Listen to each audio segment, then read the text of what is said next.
Assalamualaikum warahmatullahi wabarakatuh. Perkenalkan, nama saya Andika Lentiansyah dari kelas B. Di sini saya akan menerangkan PPT bernarasi, di mana yang kita bahas adalah APBN dan APBD, anggaran pendapatan dan belanja negara, lalu anggaran pendapatan dan belanja daerah. Untuk pengertian anggaran, rencana keuangan yang mencerminkan pilihan kebijakan untuk suatu periode yang masa yang akan datang. Suatu pernyataan tentang perkiraan pengeluaran dan penerimaan yang diharapkan akan terjadi pada suatu periode di masa yang akan datang, serta dua pengeluaran dan penerimaan yang sungguh-sungguh terjadi di saat ini dan masa lalu. Keuangan negara, semua tindakan pemerintah yang mempunyai akibat sehingga negara dibebani kewajiban untuk membayar dan negara memperoleh hak untuk menagih. Untuk pengertian APBN sendiri, yaitu rencana keuangan tahunan pemerintahan negara Indonesia yang disetujui oleh Dewan Perwakilan Rakyat atau DPR, berisi daftar sistematis yang terperinci yang memuat rencana penerimaan dan pengeluaran negara selama 1 tahun anggaran dalam jangka waktu 1 tahun, yaitu 1 Januari sampai 31 Desember. Untuk tujuan APBN sendiri yaitu mengatur pembelanjaan negara, mewujudkan stabilitas ekonomi dan pemerataan pendapatan, mengembangkan aktivitas keuangan untuk masyarakat. Untuk fungsi APBN, yang pertama fungsi otorisasi, yang kedua fungsi perencanaan, yang ketiga fungsi pengawasan. Untuk fungsi APBN yang selanjutnya itu fungsi alokasi, fungsi distribusi, fungsi stabilisasi, dan terakhir adalah fungsi pengorganisasi. Untuk landasan hukum APBN, yang pertama terdapat pada Undang-Undang 1945 pada pasal 23 ayat 1 tentang APBN yang ditetapkan setiap tahun. Yang kedua, Undang-Undang nomor 17 tahun 2003 tentang keuangan negara. Untuk cara penyusunan APBN sendiri, pertama pemerintah mengajukan RAPBN atau RUU APBN, DPR, terus UU APBN selambat-lambatnya selama 2 bulan sebelum tahun anggaran dilaksanakan. Untuk kesulitan dalam penyusunan RAPBN, banyak faktor yang setiap saat dapat berubah dalam kurun waktu 1 tahun itu. Untuk faktor-faktor yang belum dapat dipastikan memberikan pengaruh dalam penentuan APBN, umumnya terkait dengan 6 sumber. Yang pertama, nilai tukar upah terhadap dolar Amerika. Yang kedua, harga minyak bumi di pasar internasional. Yang ketiga, kuota minyak mentah yang ditentukan oleh OPEC. Yang keempat, suku bunga. Yang kelima, pertumbuhan ekonomi. Dan terakhir, inflasi. Untuk APBN sendiri disusun dengan berdasarkan asas-asas. Yang pertama, kemandirian, yaitu meningkatkan sumber permintaan penerimaan dalam negeri. Yang kedua, penghematan atau peningkatan efisiensi dan produktivitas. Ketiga, penajaman prioritas pembangunan. Dan yang terakhir, menitik beratkan pada asas-asas dan undang-undang negara.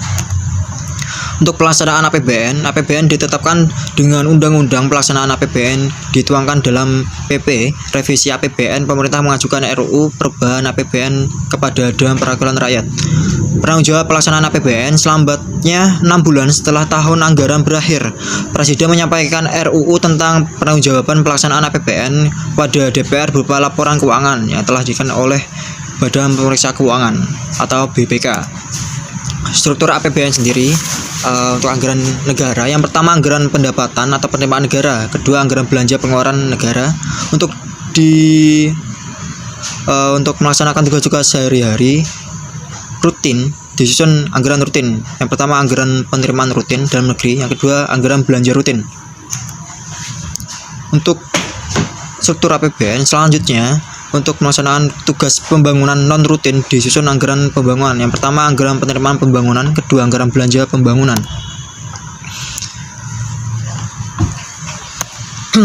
Untuk komponen APBN, anggaran pendapatan negara menurut sumbernya, yang pertama penerimaan dalam negeri, penerimaan pajak, PPh, PPN, PBB, BPHTB, cukai, dan pajak yang lain.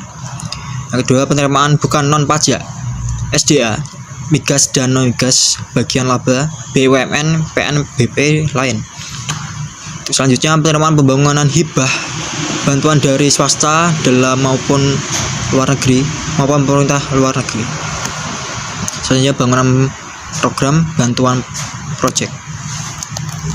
Untuk anggaran negara, anggaran belanja negara, menurut sumbernya, yang pertama belanja rutin atau pemerintahan pusat membiayai kegiatan pembangunan pemerintah pusat baik yang dilakukan di pusat maupun di daerah. Belanja pegawai, belanja barang, belanja modal, subsidi daerah otonom, subsidi BBM dan non BBM, pembiayaan bunga hutang, belanja lainnya. Selanjutnya belanja pembangunan, belanja daerah dibagi-bagi ke pemerintah daerah, pendapatan APBD yang bersangkutan. Untuk pembiayaan, yang pertama pembiayaan dalam negeri, pembiayaan perbankan, privatisasi, surat utang negara, serta penyertaan modal negara. Selanjutnya pembiayaan luar negeri, penarikan pinjaman luar negeri, pembiayaan program dan pinjaman proyek. Selanjutnya pembayaran cicilan pokok utang luar negeri. Anggaran pendapatan dan pembelanjaan daerah atau APBD, daftar yang sistematis tentang rencana keuangan tahunan pemerintahan daerah yang membuat anggaran pendapatan dan pengeluaran daerah dan selalu disetujui oleh DPRD untuk masa waktu dalam 1 tahun. Undang-Undang Nomor 22 Tahun 1999 tentang pemerintahan daerah bahwa di dalam melaksanakan pembangunan harus selalu berpedoman pada 3 asas, yaitu asas desentralisasi, asas dekonsentrasi, dan asas tugas pembantuan. Untuk fungsi APBD, fungsi otoritas, fungsi perencanaan, fungsi pengorganisasian, fungsi pengawasan, fungsi alokasi, fungsi distribusi, dan fungsi stabilisasi. Tujuan APBD sendiri berdepan untuk mengatur pendapatan dan pengeluaran dalam melaksanakan kegiatan daerah agar peningkatan produksi dan kesempatan kerja serta peningkatan pertumbuhan ekonomi dapat tercapai sehingga kesejahteraan masyarakat dapat terwujudkan. Di sini ada langkah-langkah untuk penyusunan APBD.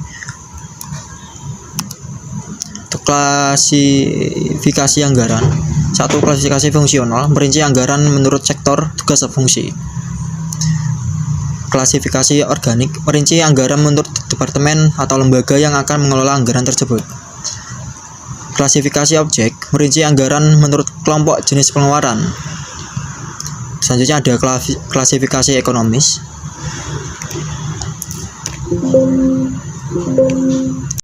Mungkin itu saja yang bisa saya sampaikan, kurang lebihnya mohon maaf. Wassalamualaikum warahmatullahi wabarakatuh.